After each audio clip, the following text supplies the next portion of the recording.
Welcome everybody for the English Dhamma discussion. While Dhammajiva Bhante is gone, we'll be conducting the session usually with Chandaratana Bhante. Chandaratana Bhante will be here a little bit late today, around 8 o'clock. Until then, this is Dhamma Vijita Bhante. And I wonder, before we go to the appointed topic today, is there anybody that has a topic to visit, or maybe some meditation reports from children? Is there anything, Kumara, from your side? So Bhante, nothing from this side. Just a minute, I got one. Yeah, nothing from this side, Bhante. Okay, thank you. So last week we did the third sutta in the Devata Samyutta, and that one was regarding a Devata that came to the Buddha, and this Devata said, life is swept along, short is the lifespan, no shelter exists for one who has reached old age. Seeing clearly this danger in death, one should do deeds of merit that bring happiness. And the Buddha replied, life is swept along, short is the lifespan, no shelters exist for one who has reached old age.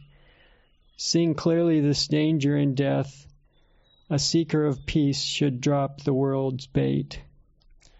And so last week we discussed that sutta, and we found some things. Actually, the sutta that we're doing today, the fourth sutta, is almost the same thing, and it's almost the same question, and so there isn't much new to talk about on the next sutta, but we're going to go through that one as well. So this is the fourth sutta, and Venerable Dhammalankara will read the Pali and the Sinhala commentary. Is that right? Awesome, Saminas. Namo tassa bhagavato arahato samma sambuddhassa. Namo tassa bhagavato arahato samma sambuddhassa. Namo tassa bhagavato arahato samma sambuddhassa. Sanyutta Nikaya පළමු පොත දේවතා සංයුත්තය නාල වග්ගය අච්චෙන්ති සූත්‍රය.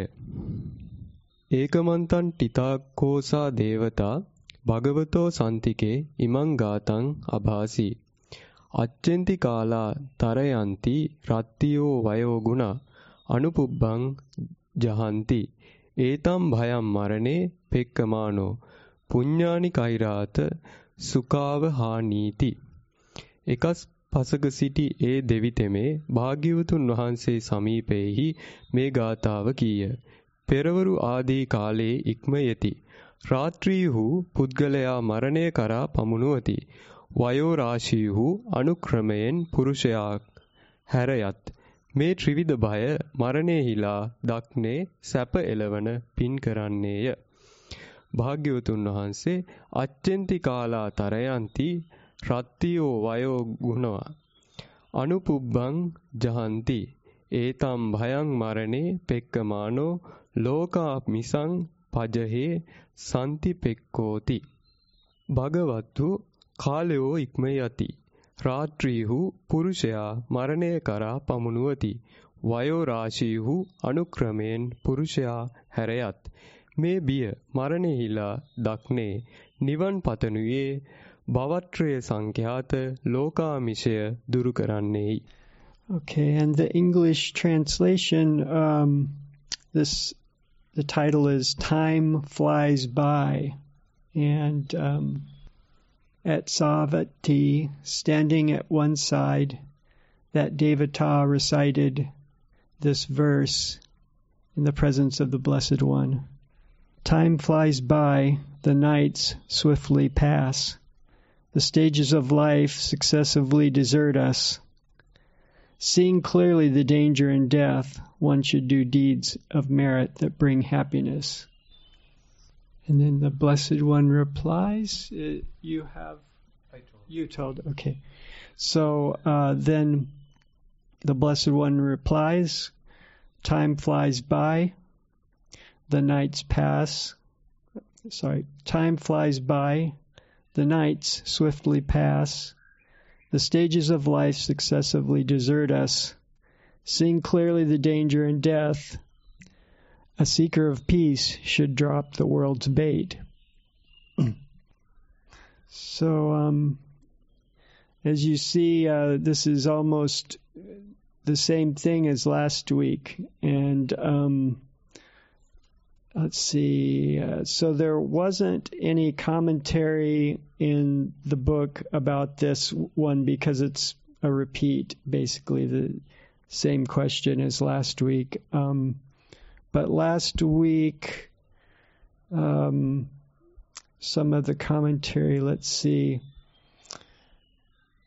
So the Devata encourages short-lived beings to perform deeds of merit, to develop the formless sphere and the form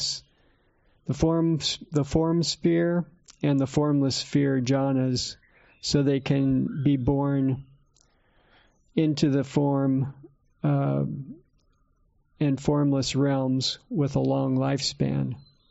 So the Buddha is encouraging these shorter-lived beings to develop the form sphere and formless sphere jhanas so they can be born into a form or formless sphere realms with a long lifespan. But the Buddha answers. His verse is saying, the Buddha's verse is intended to show that the Deva's advice is still tied to the round of existence and does not lead to emancipation. The peace, santi, which the Buddha commends as nibbana. So in order to reach nibbana, we need to drop the world's bait. And that the Pali word is lokamisa. And loka is world, and amisa is food, flesh, bait, gain. And in one way we can translate that loka misa is carnal things, and carnal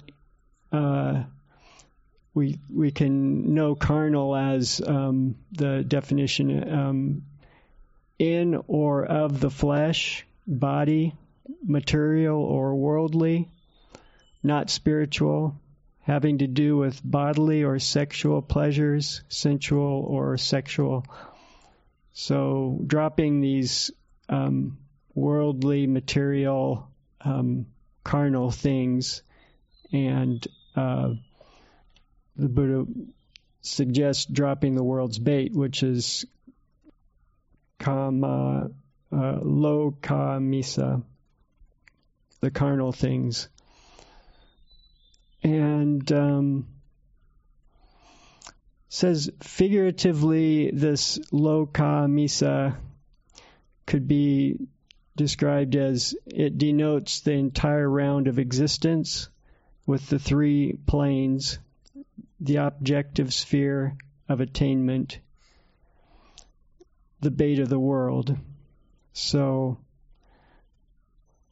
we should drop the bait of the world, and then we can reach eventually nibbana, the peace that the Buddha speaks of. In the last line, he says,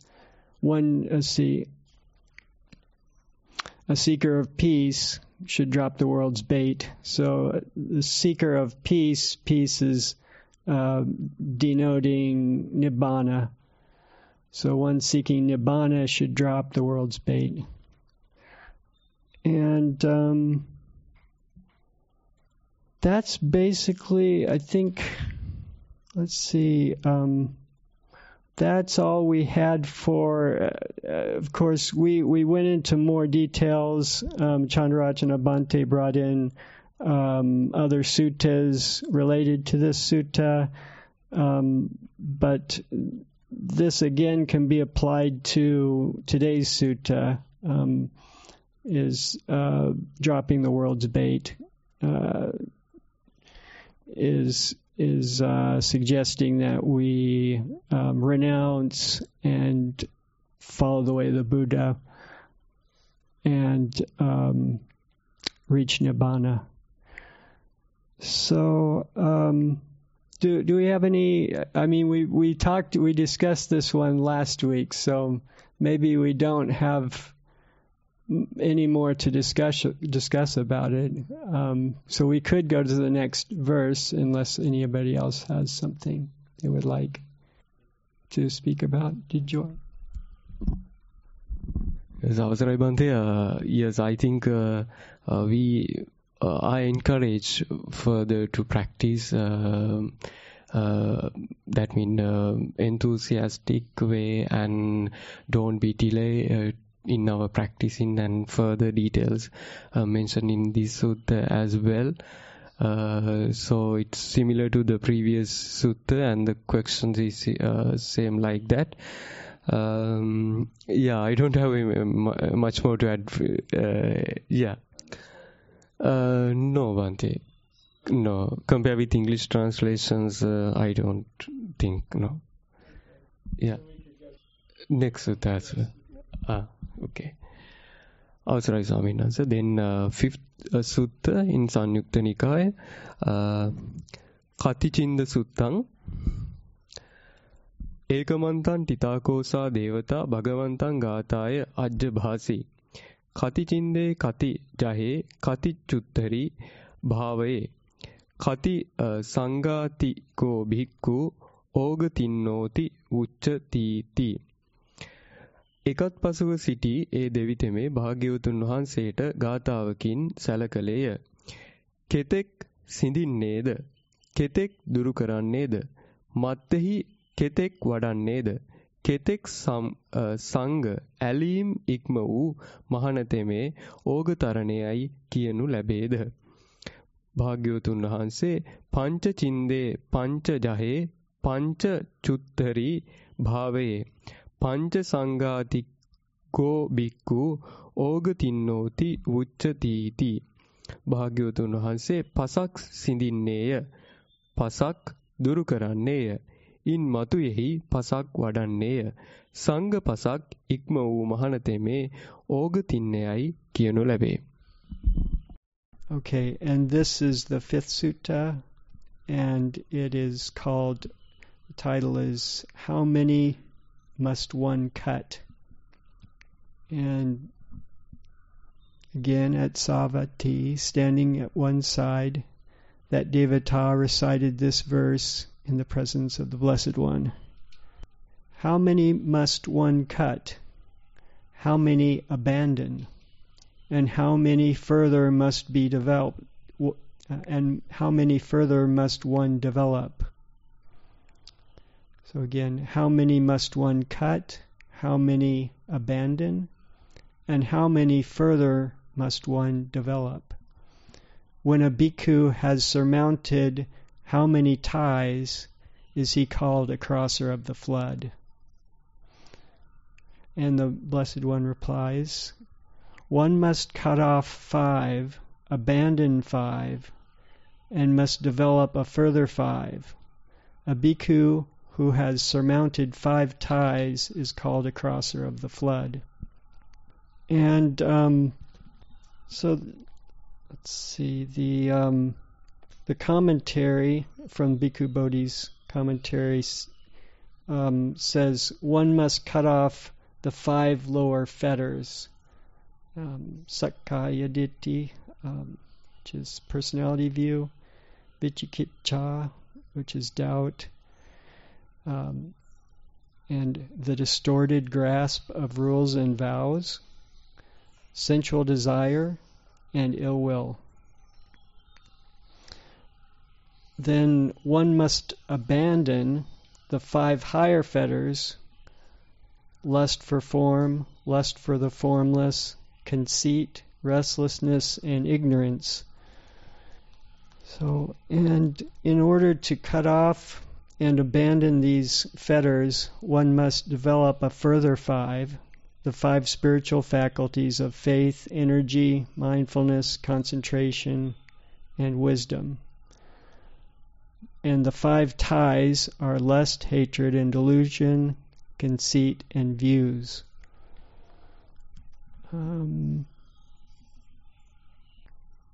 Yeah, that's all I had for this. Is there something from the Sinhala commentary that you could share, Venerable Dhammalankara? Bhante, according to this translation, just mention this Pali verse translation. So no Atthakatha here. Okay. Okay, thank you. Does anybody have any questions or any comments on this so far?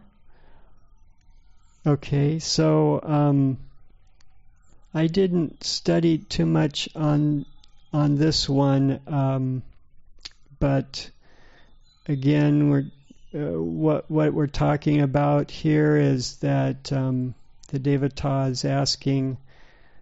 He's it sounds like a kind of a riddle. How many must one cut? How many abandon?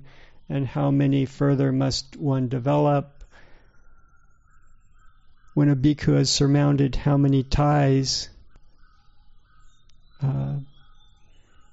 is he called a crosser of the flood? So we're trying to figure out what is, how many ties must one cut, how many abandon, how many further must one develop.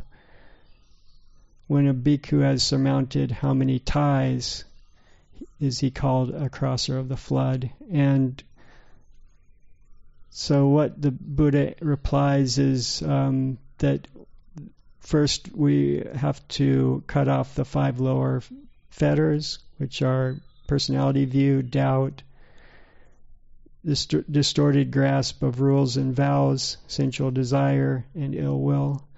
Of course, we're all familiar with these very much.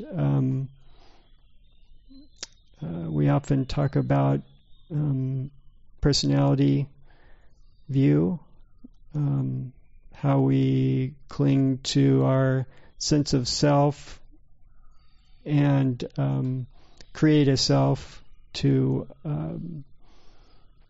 cling to. We're clinging to a sense of self, sort of a craving. They say in the Brahmajala Sutta, the Buddha speaks of these views as being driven by craving. And then doubt. We may doubt our teacher, we may doubt the Buddha, we may doubt the teachings, and have many questions and about the practice, whether it really is worthwhile, whether it really leads to nibbana. So we may have these doubts. Then the distorted grasp of rules and vows. We hear of people that may get very, very attached to rules and vows and think that, become sort of puffed up with conceit, or think that the vows or rules may lead us to nibbana, and so we kind of get,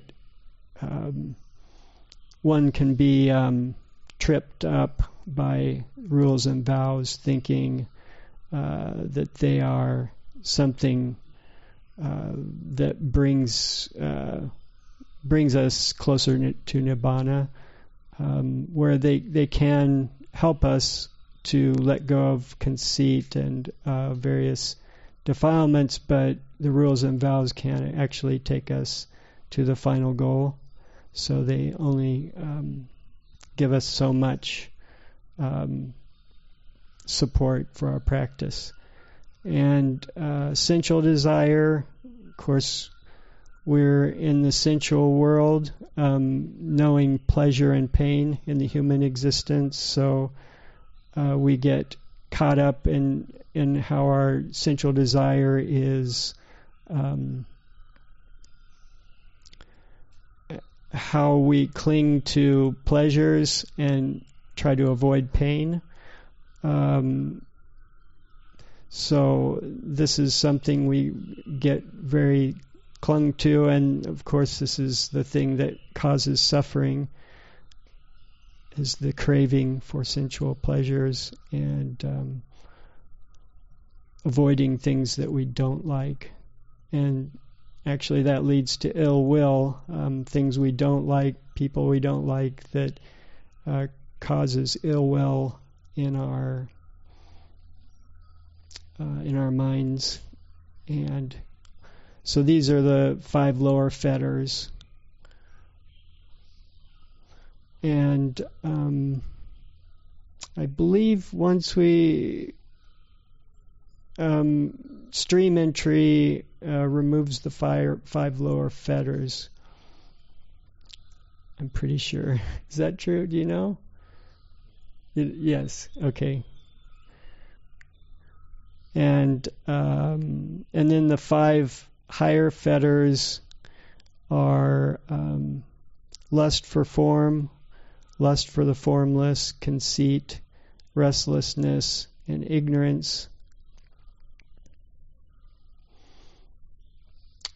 So, and these can be even to kind of sublime things, like the lust for form, so the form sphere existence that we experience in jhana, the first jhana, I believe, and then lust for the formless sphere existence, which is also experienced in jhana, and then conceit, restlessness, and ignorance.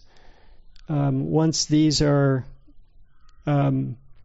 abandoned, then one reaches arahantship. And I guess I could share one sort of, I think, fairly related thing from the Anguttara Nikaya.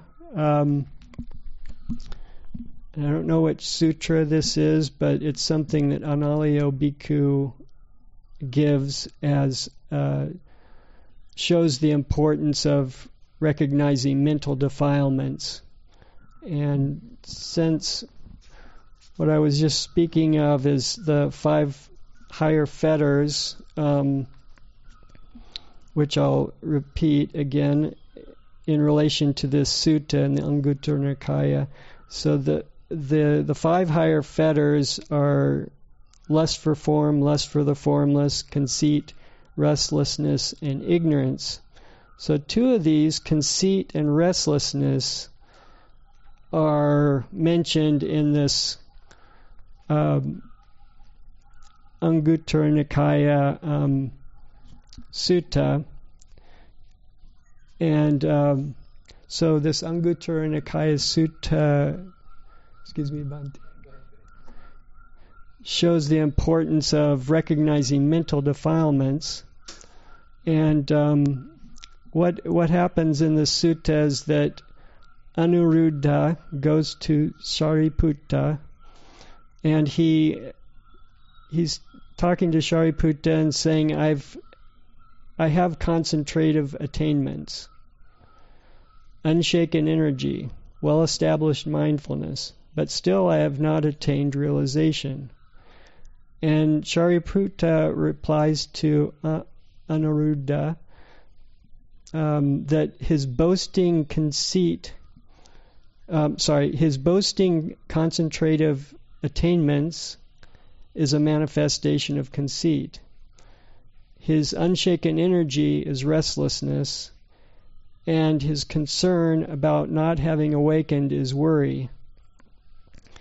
And so, having been taught, so Anuruddha goes to Sariputta for advice, and Shariputra straightens him out about his conceit and his restlessness and his worry, which are keeping him from realizing nibbana or arhatantship. And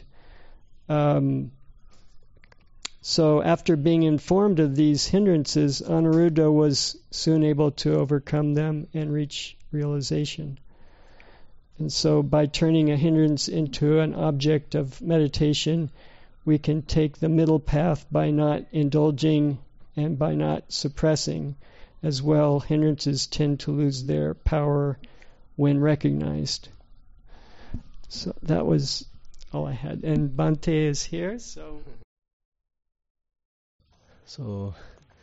you can continue. I can maybe go ahead. Okay, yes. Yeah. Yes, You explain in the Anuruddha Sutta. Anuruddha Sutta. Yes, that was. So what we did today, Bhante, was we did the fourth verse of the Devata Sangyutta. We went through that. It's a repeat, really, of the third verse. Right. If you remember that, that was time flies by, the nights swiftly pass, the stages of life successively desert us. Seeing clearly the danger in death, one should do deeds of merit that bring happiness. So that very much the same like what we discussed last week. yes. So we just there wasn't any new commentary for that. We just sort of went over what Loka Misa is, and then we went on to the next sutta. Right, good. Which is how many must one cut? It's the fifth one. Kati chinde. That's the second one, no? Yes, Kati Bhante. chinde, kati jahe, kati chuttari bhavaye, kati sanghatigo bhikkhu, ogha tinnoti uchatiti. Is that the one? Is that the same? Correct? Okay. So you went to the Buddha's reply? Yes, we did Buddha's reply. Pancha chinde, pancha jahe, pancha chuttari bhavaye, pancha sanghatigo bhikkhu, ogha tinnoti uchati. So pancha chinde. So what are the 5 things? So the one must cut off the 5 lower fetters. 5 lower fetters.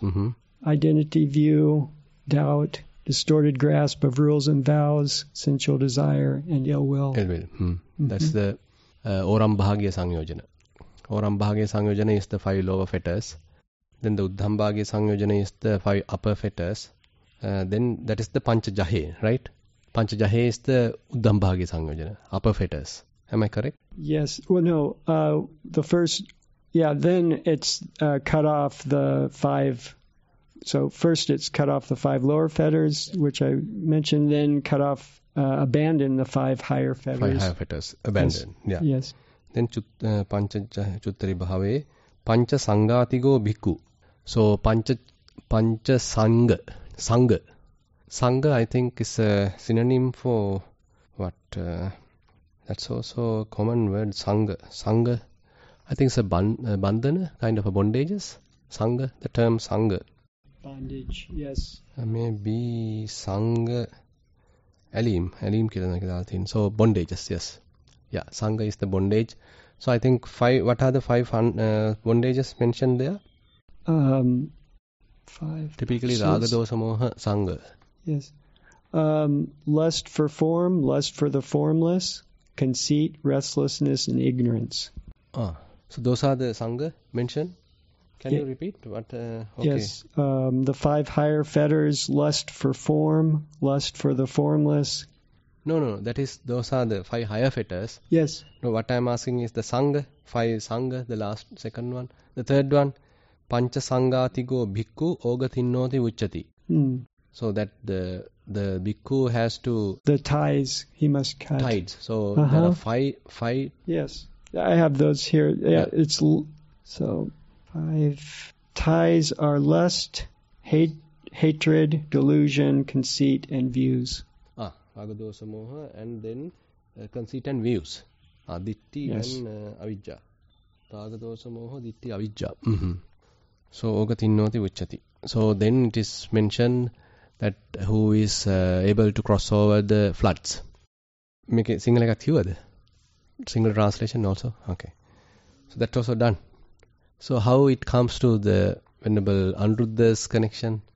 Well, since the 5 higher fetters are, or the 5 ties, well, actually, no, I was referring to the 5 higher fetters, which are lust for form, lust for the formless, conceit, restlessness, and ignorance. Well, when Anuruddha goes to Sariputta, he's reporting that he's unable to attain arahantship. Yes, even though he has, Anuruddha says, I have concentrative attainments, unshaken energy, well-established mindfulness, but still I have not attained realization. So, and Sariputta notices that he's boasting about his concentrative attainments, and that's a manifestation of conceit.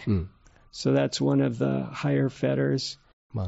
Unshaken energy that he's speaking of, Anuruddha speaks of his unshaken energy, and this is restlessness, Sariputta points out.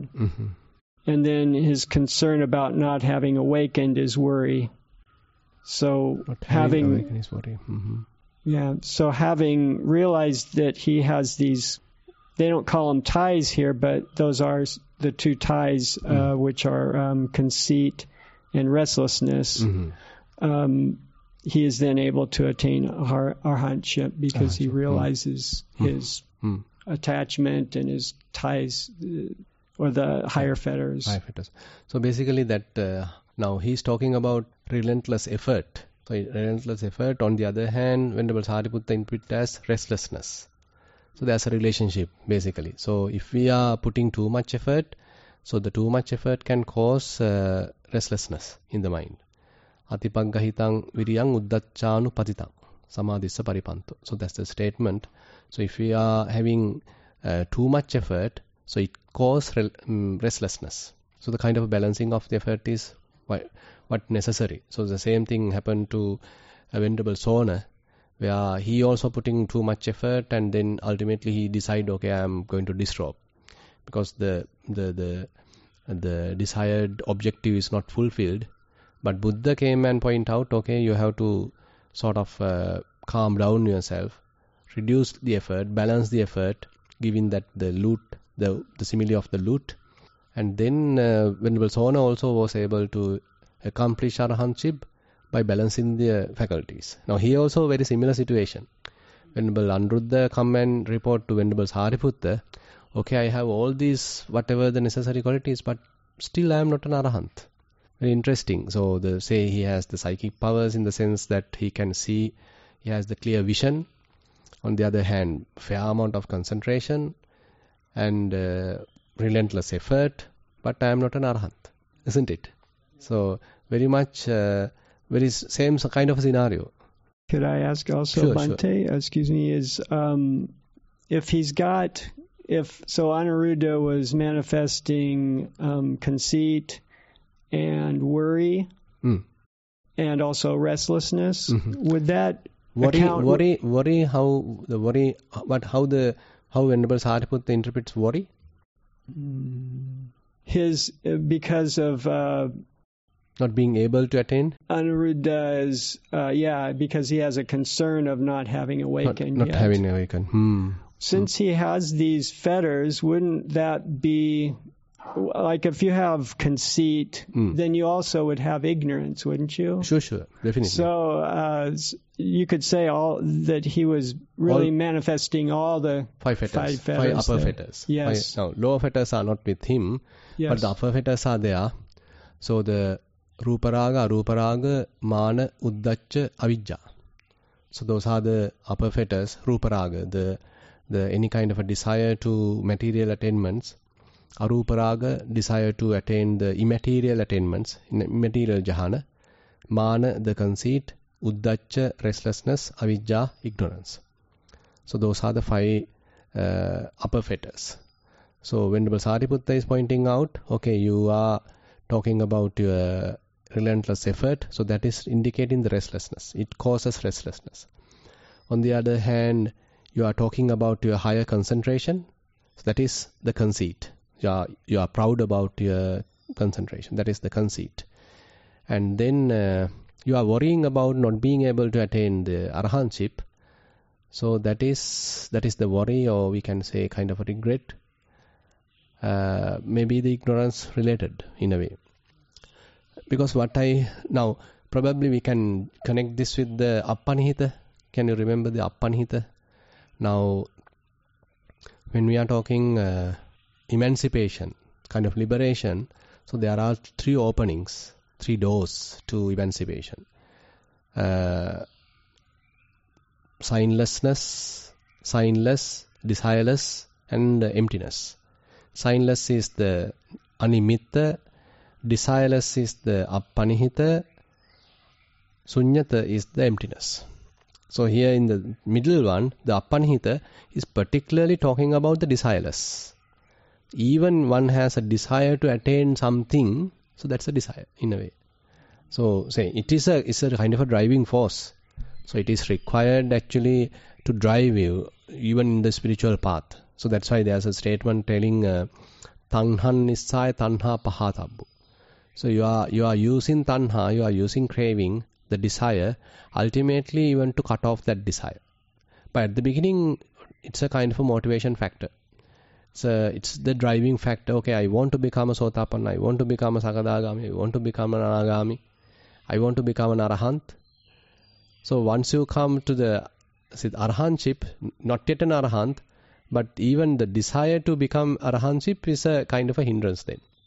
So you have to go for opposite the grain now. Even that has to be abandoned. Okay, you are very much like you have everything now. Desireless. So you have to come to the desireless mood. Appanihita. So no wishes, no intentions, no desires, and you are utterly satisfied like. So there's a kind of a turning point there. So usually we are driving ourselves. Okay, I want to become a sotapanna. So that's a very good inspiration. I mean, very good motivation. That's what we are driving. But at a certain point, we need to sort of abandon that and feeling completely satisfied, feeling completely desireless, wishless, no aspiration, no anticipation, nothing is there. So you feel like complete satisfied, complete calm, serene, completely in the present moment, not wishing for anything else, something like that. It's a very interesting point. So we are driving by the desires, but at one point we have to subside it. No desires. I don't want anything anymore. I don't need any jhana. I don't need maggapala. I am fine here. Yeah. Very interesting that we come to that point where we don't even care anymore. Or it's like we don't need anything. Yeah. And actually that's the liberation. That's liberation. So once you give up the desire, everything, then you attain arahantship. Try so hard for so long, but then ultimately once you give up that desire, okay, you are an arahant. Yeah. Very interesting. So there's a beautiful sutta called Arya Vasa Sutta. In this Arya Vasa Sutta, let me find it out. So there's Brahmacharya Pariyesana. It's called Brahmacharya Pariyesana. Brahmacharya Pariyesana. I'll repeat it here. Katancha bhikkhave bhikkhu samavaya satthesano hoti. Samavaya satthesano hoti. Ida bhikkhave bhikkhuno kamesana pahino hoti. Bhavesana pahina hoti. Brahmacharya esana patipassaddaha. Evam ko bhikkhave bhikkhu samavaya satthesana hoti. Samavaya satthesano hoti. So basically we are looking forward something every time. So our minds, if you look at our mind, we are searching something. We are lack of something. So we are in search of something. Right? So we are not fulfilled. We don't feel complete. We are always looking for something. I am not an arahant yet. Okay, I am not an anagami yet. I am not satisfied yet. I don't have jhana yet. Okay, I am not a billionaire yet. So if you are talking of the mundane level, okay, I am not a billionaire yet. I am not a father yet, mother yet. I haven't passed the exam yet. So always kind of a unfulfilled desires there. So in a way, it is the one driving us, motivate us, helping us to further and further implement something, achieve something. But anyway, that unfulfilled desire is producing some kind of a restlessness, producing some kind of an unrest in the mind, little frustration in the mind. Now, particularly the kamesana. So you are searching various kinds of sensual satisfaction, kama esana. So you are searching for that. Say through your eyes, you want to look at beautiful sights. Okay, I want to satisfy my eyes by looking at beautiful things. Similarly, the sights, sounds, smells, taste, tangibles. So those are the 5 sensual chords. So as much as possible, you are trying to satisfy the senses, gratify the senses. And in order to satisfy, you need to find it. So finding is there, searching in search of satisfaction. So that is the kamesana. And for the, now, this is talking, this Arya Vasa Sutta is talking about how a noble person, an Arya, the Arya Puggala, noble person is continuing his practice. So his kamesana pahina hoti. So his desires, his search for sensual gratification is now slowly abandoned. He is not looking for that now. Now you can see the kind of a change that it is happening in an individual. So previously, as a worldly person, he is in search of so much of sensual gratification. Now he has changed himself. Okay, I don't need it now. So he's abandoning the sensual gratification. He is abandoning the sensual desires. Kama esana pahina hoti. And then it is mentioned bhavesana pahina hoti. Bhavesana. That actually talks about this upper fetters.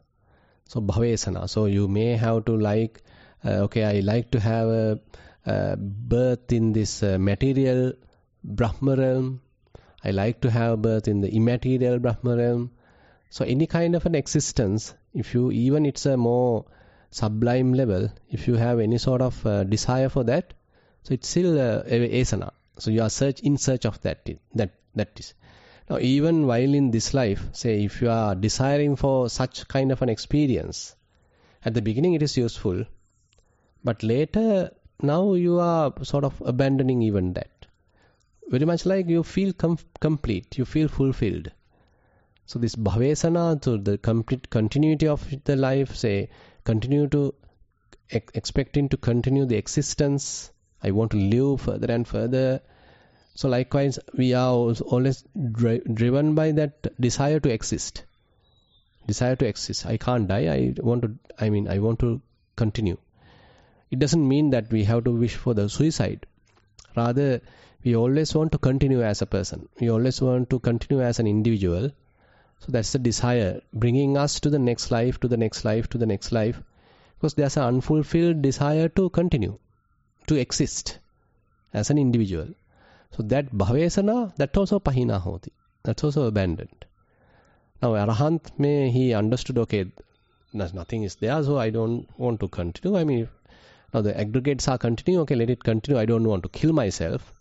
But when they are going to finish, I'm not bothered about it, isn't it? So that's kind of a very mature sort of relinquishment in his mind. What is that? Bhavesana pahina hoti. The last one is the important thing actually, which is relevant today. That brahmacharyesana patipassaddha.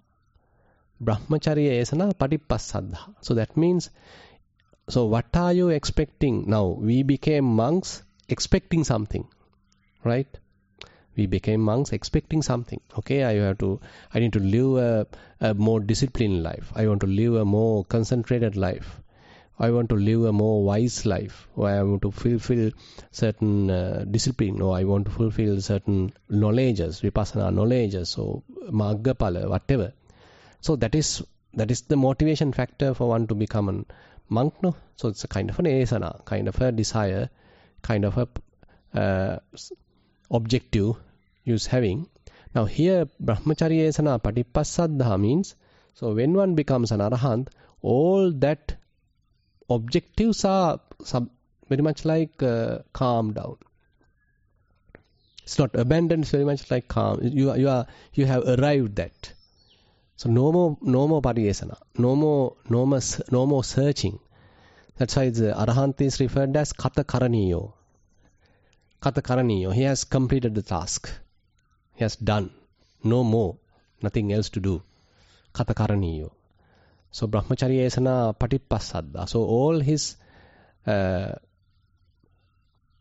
celibate life related desires, celibate life related inspirations, aspirations, all are now calmed down, all are relaxed. Because he's done, completed. Something like that. So very interesting. Sometimes Buddha give from that angle, and here Venerable, as you said, as an example, Venerable Sariputta is pointing out, so you are too much energetic, so that is your restlessness, and you feel unsatisfied, oh, I am not an arahant, so that is your worry, isn't it? Uddacha Kukucha. In the Uddacha Kukucha, now the Kukucha, so the Uddacha is the restlessness, Kukucha is that regret. He's talking about the upper fetters. In the upper fetters, so this Uddacha Kukucha is one type of upper fetter. So you have restlessness, you have this regret, certain amount of regret, certain amount of unsatisfaction. Even about your not being an arahant, you have a little unsatisfaction. That is also kukucha. That's also worry. So when Sariputta pinpointing that very subtle kind of unrest in his mind, very interesting. Very difficult to catch these kind of things, isn't it? I mean, when you feel okay, I have good energy, so you are happy about it, and you are proud of how you are continuing. I have all my concentrations. I can attain all 8 jhanas, and not only that, I have the Dibba Chakku. So you feel proud about it, isn't it? So very subtle. I mean, very difficult to understand how all these attainments or any kind of these even spiritual achievements, how can produce conceit in one's mind, isn't it? Very interesting. Yeah. So anything, any others? Yeah. Sorry, Bhante. I have a question about one of the 5 higher fetters, which is craving for material existence or immaterial existence. So the question is, one having known that there is something greater than even the pleasures of the Deva realms, the Brahma realms, are there beings who aspire specifically to be reborn in these higher realms and actually achieve that? Mm-hmm. There may be. Or is it just as a result of the way they have trained their minds that they get a spontaneous birth there? No, basically, I mean, now say for example, if you talk about the outside of the Buddha's dispensation, there are people who are thinking, okay, jhana is the attainment. Jhana is the attainment, okay. So I assume that he considers first jhana as the nibbana. Some people consider like that. So they don't know much more than that. So if they achieved first jhana and they simply explain it to the others and say it is really a blissful experience, or this is the nibbana, okay, I advocate that also you also can attain that. So they are practicing to attain first jhana and they consider that as their emancipation. Similarly, the second, third, fourth, and next they go to the arupa jhana. So all the jhanic experiences one can easily consider as the complete liberation. So even during the Buddha's time, so Buddha's, the Bodhisattvas teachers like Alara Kalama, Uddakarama, Putta, so they considered like that. Say for example, Alara Uddakarama Putta, the second one. No, I think Alara Kalama Putta. So he had attained the nothingness. He considered nothingness, the Akasananchayatana, that's the maximum. So that is the Nibbana. And then the Uddakarama Putta, he considered Nevasanya Nasanyayatana, the neither perception nor non-perception, that as the final goal. He advocated that. So they aspire to attain that. That's the problem. So their objective is to attain that. And they inspire others also to attain that. And they teach also to attain that. So people are motivated to do that. And as a result, they get reborn in Definitely. those corresponding whenever realms. someone is able to attain a particular jhana and absorb to that and was able to practice it again and again, familiar with it, and their mind easily get used to it. So it's being very much like hardwired now. So once you are familiarizing yourself with a particular jhana again and again, so it becomes hardwired in the mind. So easily when your mind concentrates, it slips to that path, that track, and you attain that jhana. Whenever you get concentration, you go to that jhana. So likewise, you habituate the mind to attain a particular jhana. That becomes strongly engraved to the mind, very much like. And at the death also it is available, and after death they are born to corresponding Brahma realm. So with respect to the first jhana, there are 3 Brahma realms. Second jhana, 3 Brahma realms. Likewise, according to the Buddhist cosmology, there are some categorizations given. First jhana, 3 Brahma realms. Third jhana, 3 Brahma realms. Likewise, information is there. So they can be reborn to that particular Brahma realm. So what I understand, what I'm hearing is those who aspire to blissful states, they attain those, and those who aspire to complete cessation, which is nibbana, they also attain that. They can attain, by the way. You are talking now about the nobles who are, the nobles, the Arya Puggalas, who has Maggapala, but they also can attain jhana. That's a different scenario explained by the Buddha. So there are arahants, 2 categories of arahants. One category is they don't have any concentration. The jhanic experience they don't have, but they are arahants purely by the wisdom. They are called Panyayamutta. So that means they don't have all the Atta Samapatti and those kind of jhanic experience they don't have, but they are arahants. The other ones are called the Ubato Bhaga Vimutta. So they are with both categories. So they have completely overcome the fetters. They have that Panyayamutta part as well as the Cheto Vimutti part, where they have all these jhanic experiences also. All attainments are there. So they are the full-fledged arahants, full accomplished arahants. So they can attain these kinds of absorptions as well. Not only arahants, even other anagamis, sakadagamis may be there. So they also can attain jhana. But they are not they are not considering it as their final goal, by the way. Because they know that is impermanent, and there are still fetters we need to abandon. So they are aspiring for the final emancipation, something like that. Kumara, are you there? Anyone from outside? Yes, nothing from this side. Right. So we'll go a little further in the verse that we are discussing today. So what are the tides? The ties, yes.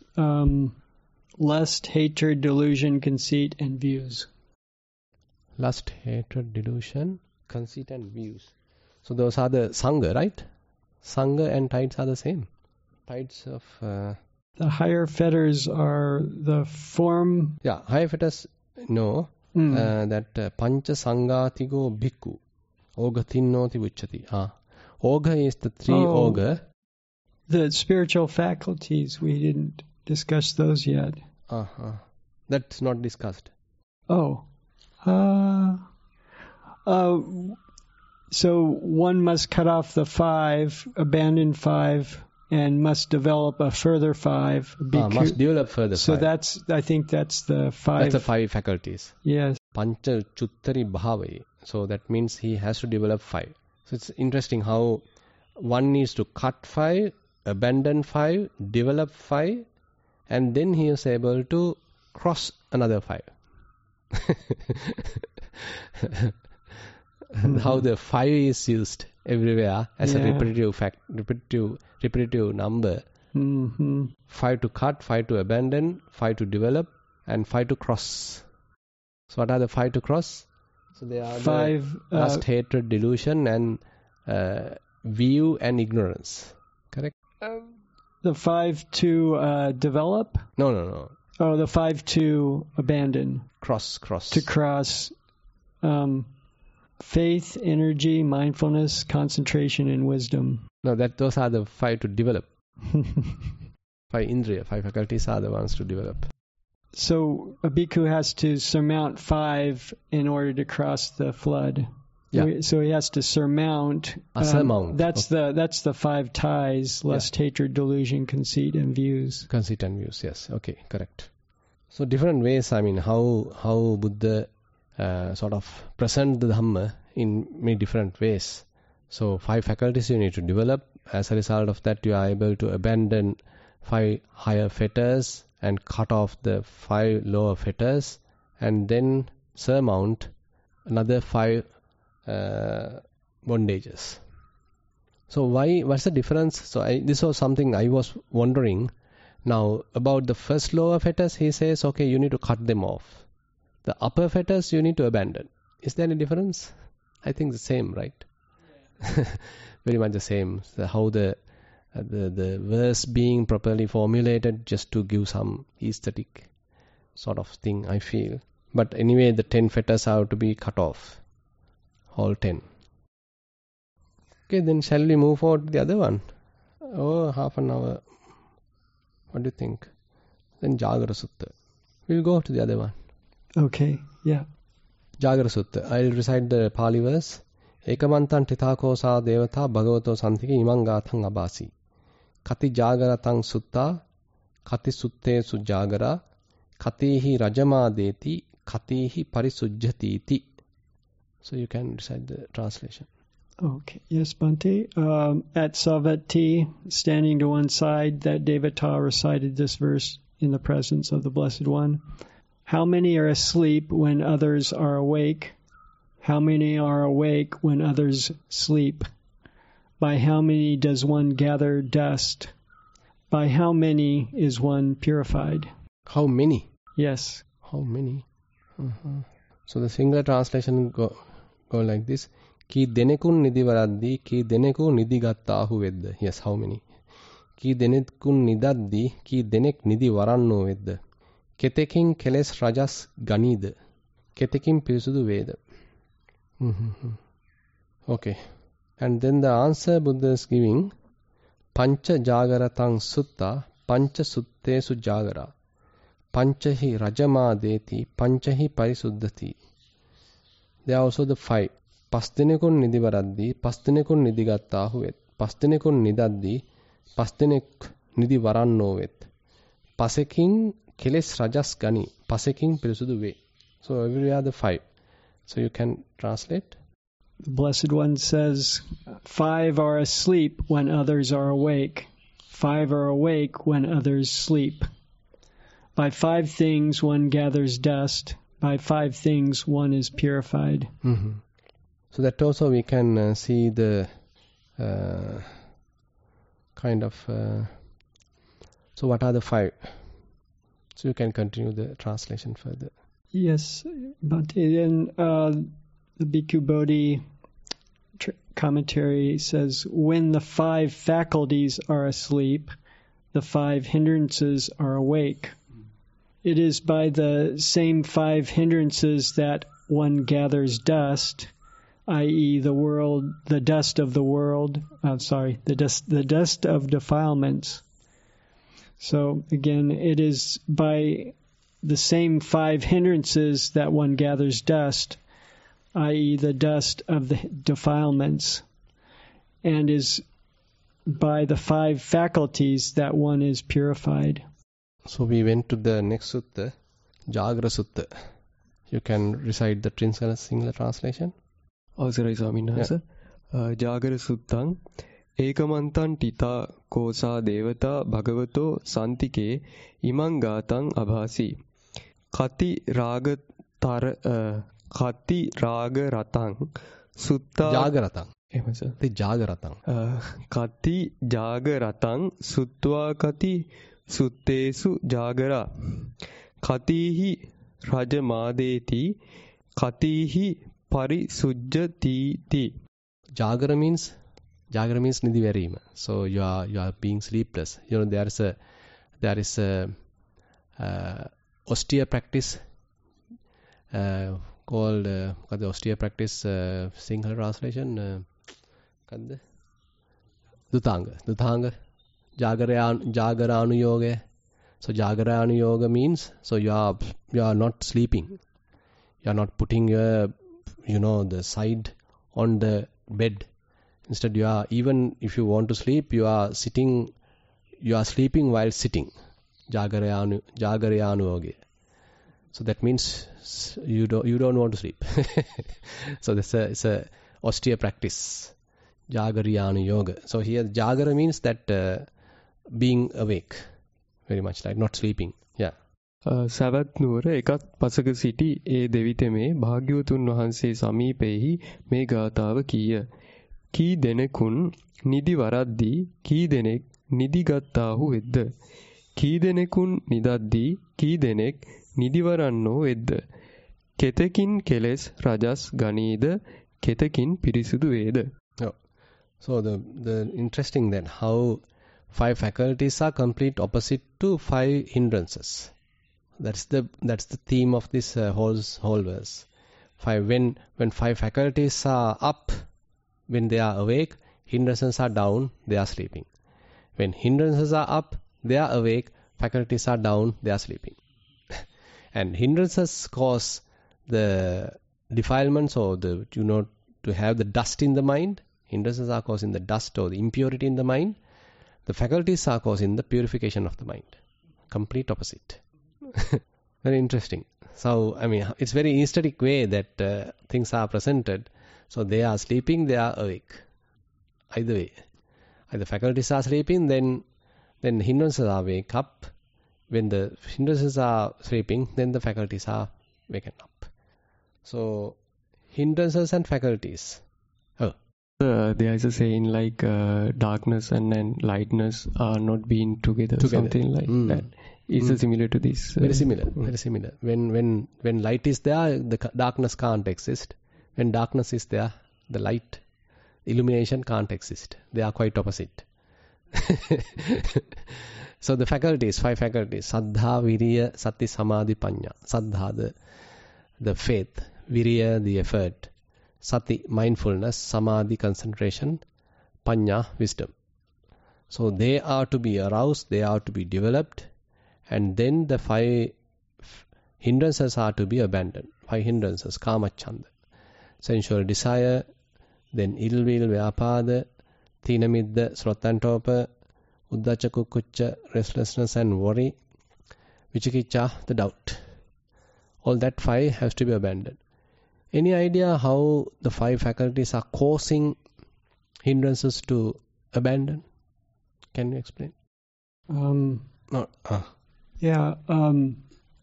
So the sensual desire, let's see, and what would be the faculties? No, those are the 5 hindrances. Yeah. But then how do they relate to the... Okay, so faculties, faith, energy, sati. Well, Bhante, I did go to where... so chapter 2 of the book In This Very Life by Sayadaw U Pandita, he calls, so the chapter 2 is cutting through to ultimate reality by sharpening the controlling faculties. And so he calls them, instead of the hindrances. No, instead of calling them the 5 spiritual faculties, he calls them the controlling faculties. Any explanation how they are counteracting? Well, I think so. Could I read some of what he says? Good. Yes, please. Okay, so faith, effort or energy, mindfulness, concentration, and wisdom, when these are developed, it leads to the unfolding of more and more profound insight or wisdom as the final product. Intuitive wisdom, panya, is the force in the mind which cuts through into the deepest truth about reality, and thus liberates us from ignorance and its results. suffering, delusion, and all forms of unhappiness. So these faculties help to cut through to the wisdom. Mm-hmm. And he also says that there are 9 causes that lead to the ability to develop the controlling faculties. Mm-hmm. And he says that if you can develop the first 3 of these 9, that you can really go a long way in your practice. Mm-hmm. And what he says that you need to do as a yogi is, that is, the yogi's mental state will come to be characterized by faith, energy, mindfulness, concentration, and wisdom if she or he is aware of the passing away of mental and physical phenomena meticulously, respectfully, and with persistent continuity. Under these conditions, the inner hindrances will be removed. Mm-hmm. The controlling faculties will calm the mind and remove all disturbances. Mm-hmm. So he's saying that Navahakarehi Indriyani. That's interesting. That's coming in the Visuddhimagga. That's a beautiful statement coming in the Visuddhimagga. That's a very, very interesting one. That's a very interesting point to highlight. Let me see. Navahakarehi. So, Navahakarehi. I think it is in the Visuddhimagga. I can't exactly remember. Yeah. See. Navahakare indriyani tikkani bhavanti. Navahakare indriyani tikkani bhavanti. You means that in order to sharpen the faculties, these 5 faculties, there are 9 methods. Explained in the Visuddhimagga. Yeah.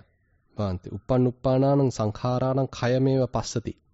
So these are the methods mentioned. Uppannuppanam sankharanam kayameva passati. So there are various different kinds of sankhara formations are coming, and you see how they are going, how they are fading away, how they are ceased. Sankharan kayameva passati. Tattacha sakkaccha kiriya sampadeti. So you do that continuously. Sakkaccha kari. Continuously you are doing it. You are maintaining that ability. Sakkaccha kiriya sampadeti. Sataccha kiriya sampadeti. Not only sakkaccha kiriya, even the sataccha kiriya. You are persevering to do that. You persevere to do that. The previous one is you are sakkacchakari, means you are doing it with respect. Wholeheartedly you are doing it. Sakkacchakari, now say for example, you want to give something to someone. You can simply give it, okay, you take it. Just giving it. Or you respect him, you please come here and you wrap it and here, I'd like to give it to you. Thank you for having it. Thank you for helping me. So that is the sakkacchakari. That is sakkacchakari. So assume that you are giving an offering to the Sangha.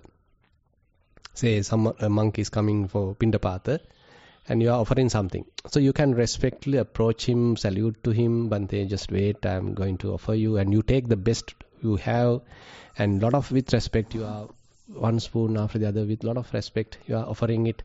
That is a sakkacchakari. And you see the monk, oh my goodness, today also he has come, okay, let's have it, go.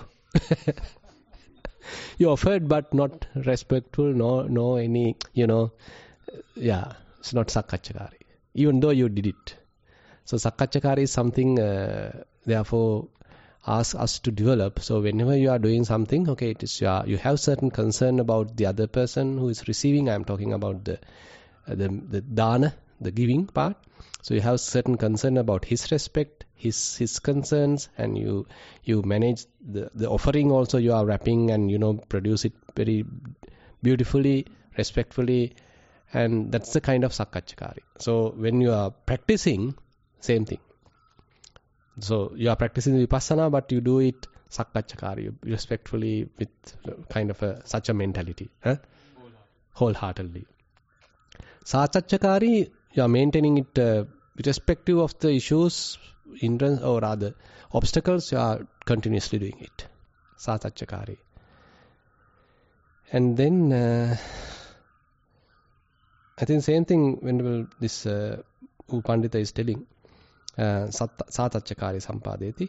Sappaya kiriyaya sampadeti. Sappaya kiriyaya. So that means you know what is suitable to you right now.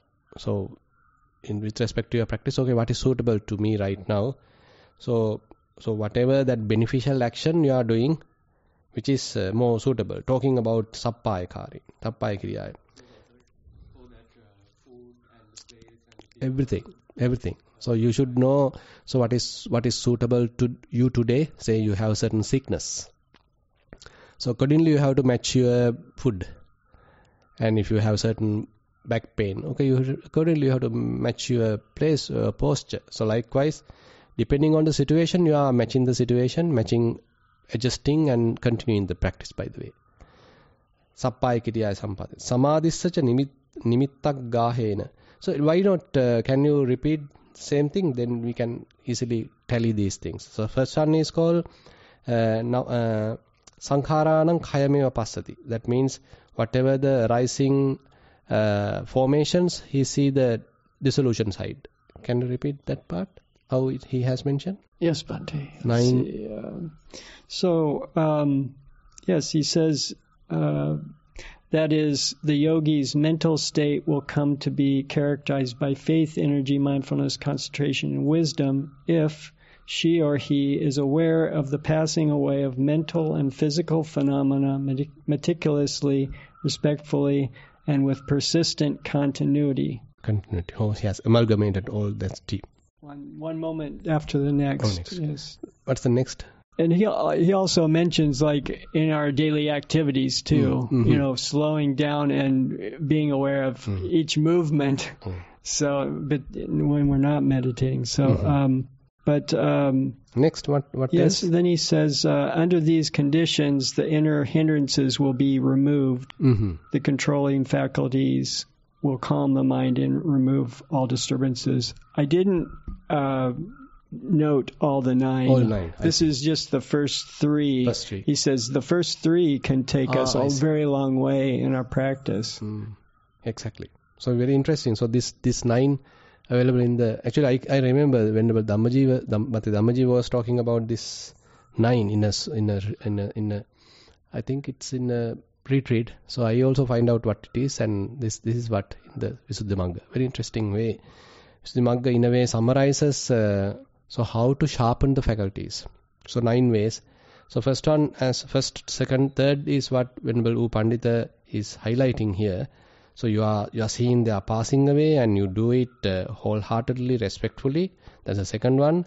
Satacha Kriya, you do it continuously, meticulously.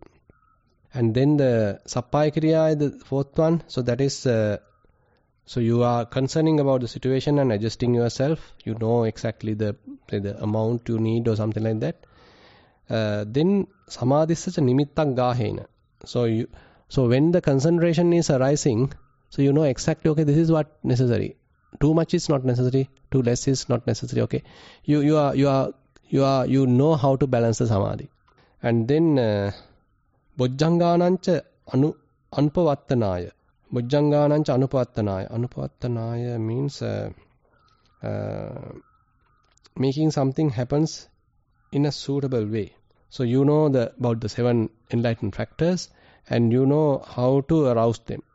So what is suitable for sati, what is suitable for Dhammavichaya, etc., etc. So you know how to arouse them, the conducive factors. Kayecha jivitecha anapekkhatang upaṭṭhāpeti. What does it mean? You are doing it wholeheartedly. You are not concerned even about your life. Something like that. So doing it to the max.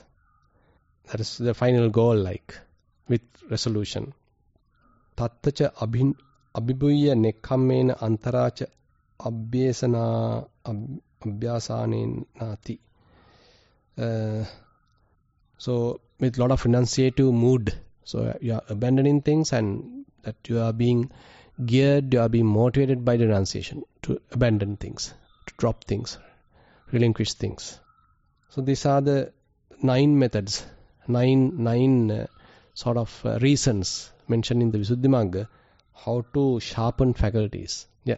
So I can remember then 5 faculties are there, then 5 hindrances are there, and then we can use this jhananga, let's first jhana's characteristics, and we can stimulate these 5 faculties by practicing these 5 jhanangas.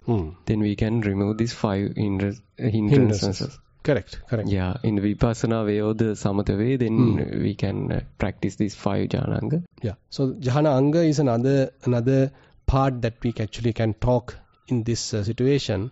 So we are talking 5 faculties, we are talking 5 hindrances, and actually when we are developing 5 faculties and abandoning 5 hindrances, certain jhana factors, the samadhi concentration factors are also developed. And in a way, rather than saying develop, we are sharpening certain other qualities. Vitakka, vichara, piti, sukha, ekaggata. Vitakka is how quickly you are applying your mind to a particular object. Vichara, you are how very well that you comprehend the features, the characteristics. Piti, you are doing it happily, joyfully. Sukha, the body mind is peaced, very much like you are not in a kind of friction. The mind has become very peaceful, and samadhi, concentration, is there. So it's a kind of intermediate way that how we can explain. Actually, the 5 faculties are there. That's what we are trying to develop. So while in that process, we are using these 5 jhanic factors, so we can say the concentration factors, to properly manipulate it, properly, to refine it. So these are the control board like. Developing these 5 properly. So these 5 faculties are very much like coming out. Saddha, Virya, Sati, Samadhi, Panya. So kind of technical relationship is there. Something like that. Vasai Bhante, I personally think about this continuing the practice, continuing sati, mindfulness throughout the day, just throughout the life. And I find that sleep breaks the continuity. No, the point is this. Now, at the beginning, we are in a way purposely developing mindfulness. It's a kind of a deliberate effort. But later, so when assume that your mind does not grasp anything, so at that time, if you are trying to develop mindfulness, that is wrong. So this is the accomplishment of mindfulness. I mean, when there is no object in your mind, where the mind is not leaning onto something, attached to something, mind is simply maintaining kind of open awareness. So the mindfulness is there automatically, and it is very much like an effortless type of mindfulness.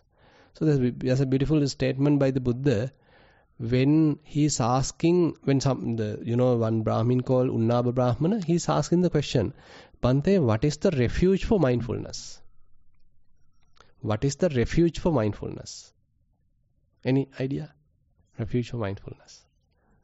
Complete openness, complete liberation, or liberation in the sense, the openness of the mind.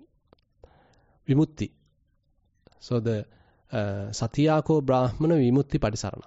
So the Vimutti is the term that Buddha has used. Vimutti means that mind has no attachments. Released.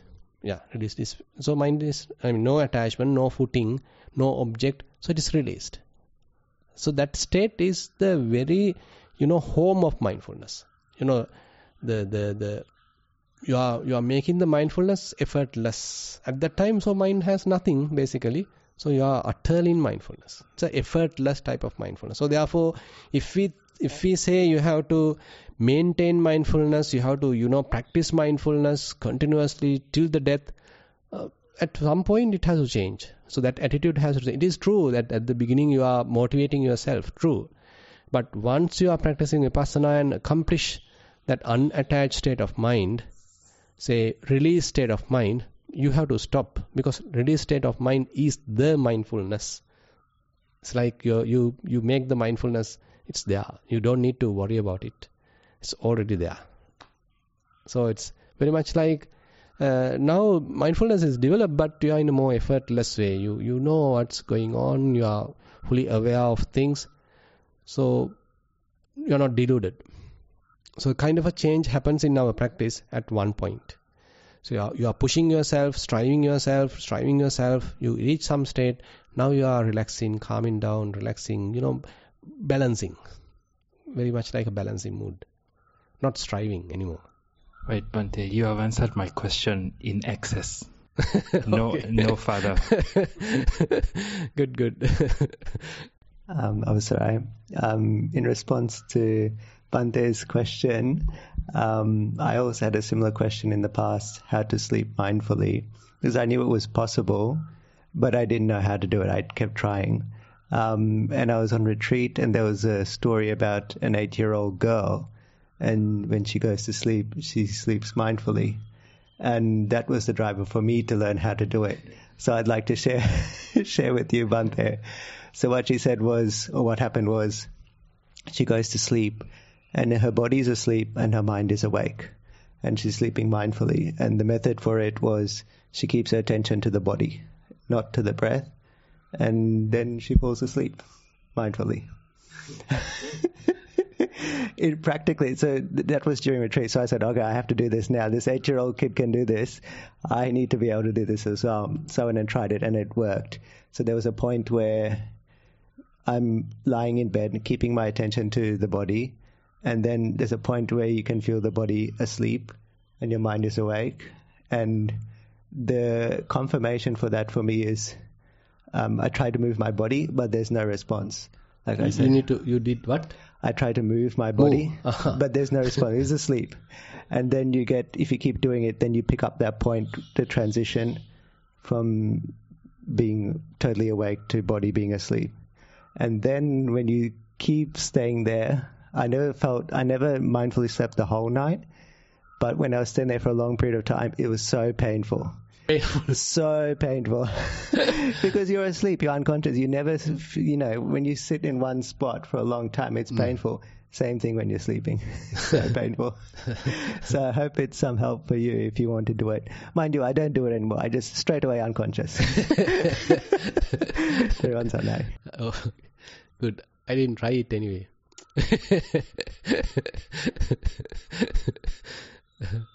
Then when we go to the bed, then we can focus onto our body at the beginning. Then sleepiness may come. Until that, we can focus on our body, or then we can nicely sleep at the beginning only. After that, automatically things happening. But at the beginning, if not thinking that and this, and it's better to before go to the bed, and likewise you can focus on your body. It's better at the beginning. I think now, if you are practicing Vipassana, at one level, assume that you are able to keep the mind at a release state, no attachments. So if you are, while sleeping, if you are trying to give an object of the body, so I think going against the practice. So better keep it signless, open. So you are just keeping yourself open, but mindfulness is there, effortless mindfulness is there, and naturally you will sleep. So we can't say very quickly then. Very, very quickly, and mind relaxes. The whole thing, whole system is relaxed basically. You are not giving some focus, attention to the body, because as you said, it is kind of a function is going on, continuous functioning is there. Lot of activities are there in the body. So if you are paying attention to the body, so you start recognizing all these functions. If you are putting too much attention. But if you are simply keeping the mind very open, relaxed, as you do in the practice, the open awareness, so then the same thing we do, say, while sleeping, not really sleeping, but before the sleeping, and then the mind will, one moment it go to the sleep. That's what I feel, more convenient rather than paying, we advise people to pay attention to the body while sleeping when they are at one stage. But particularly when they come to a stage where they don't want an object as such, they are able to maintain awareness, open awareness. Okay, let them maintain that before the sleep, isn't it? Then it's quite easy. So you are relaxed, calm, no object, no attachments, no hindrances, relaxed, sleep. Yeah. Excuse me, Bhante.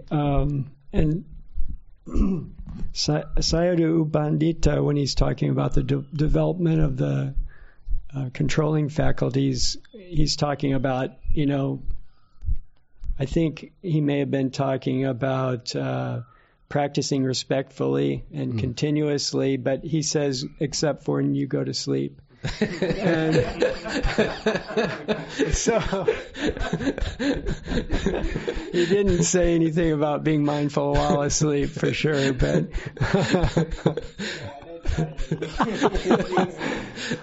I have heard about people having like dreaming as if they're awake, lucid dreaming. So that reminded me of what you were saying. It's not lucid dreaming. No, actually that's the thing. So, when people start meditating, so they have a lot of inspiration, a lot of, energy to do this.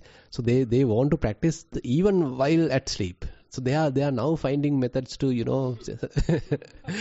they come up with a lot of stories and all that. So I think we don't need to, struggle there. Because there's a very interesting story that now with respect to the Buddha, he sleeps. We can't say he's not sleeping. He sleeps.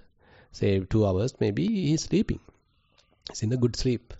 And one time, I think Mara or someone, yes, he came and, challenged the Buddha. You like a monk, how can you sleep? You're sleeping like this. How can you sleep? So he's attacking the Buddha for sleeping. So Buddha said, no, I can sleep. You don't need to worry. So I have no problem. I have abandoned all the fetters. I have abandoned all the hindrances, the defilements. So I can sleep. Nothing to worry.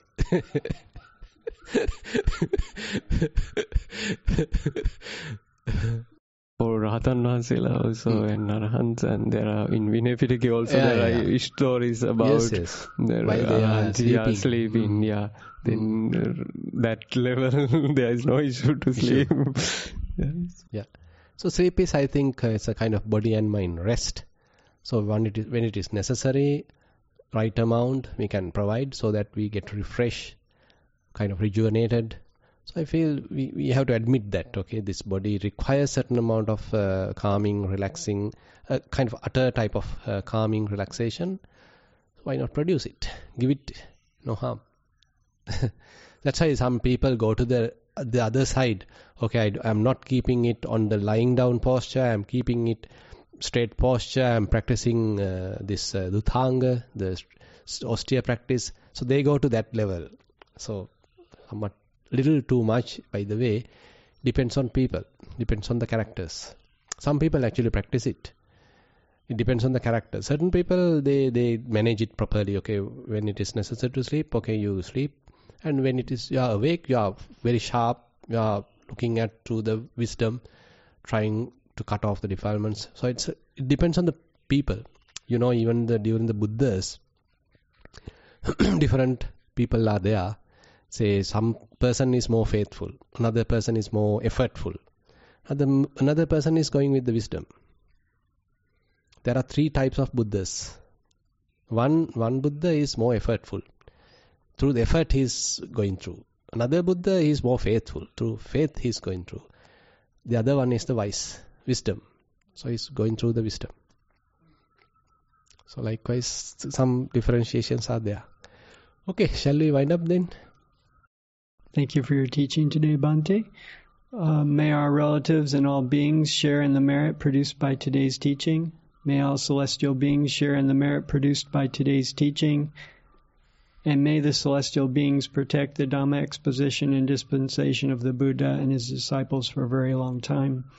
And perhaps the seeds of the Buddha's teaching that have been planted in our hearts and minds may grow, producing path, fruition, and nibbana. I invite you to join in the recitation of the traditional Pali verses for sharing the merits.